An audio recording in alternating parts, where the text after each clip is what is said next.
Necklace ని మా అమ్మ బ్యాగ్ లో వేసావన్న నమ్మకంతో ఆ తర్వాత ఏం జరిగిందో తెలియని నువ్వు అయ్యో నా నెక్లెస్ పోయింది, అమ్మో నా నెక్లెస్ పోయింది అని భలే యాక్ట్ చేసావు. అందరి ముందు మా అమ్మని దొంగని చేసి అవమానించాలి అనుకున్నా. చివరికి ఏం జరిగింది? ఆవిడికే సారీ చెప్పి చివరికి అందరి ముందు తలదించుకోవాల్సి వచ్చింది నువ్వు. ఎదిగో నీ నెక్లెస్.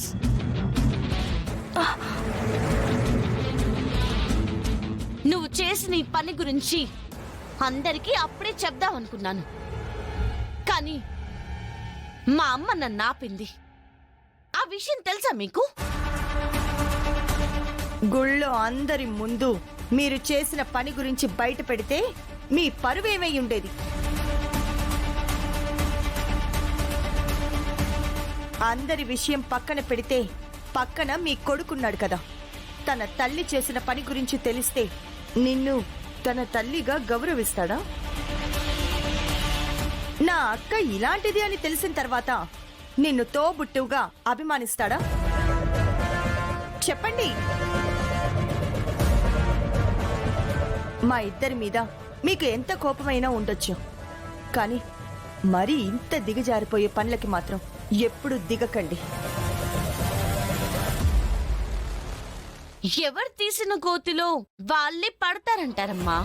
ఆ పరిస్థితి వీళ్ళే తెచ్చుకున్నారు. ఇంకొకసారి తెచ్చుకోకండి. మళ్ళీ ఇలాంటిది రిపీట్ అయితే మాత్రం మర్యాద దక్కదు.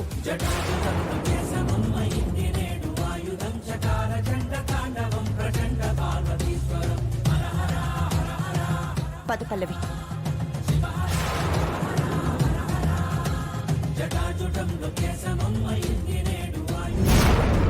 అమ్మా గుంజులు అయిపోయాయి నాయనా, చుక్కలు కనపడ్డా.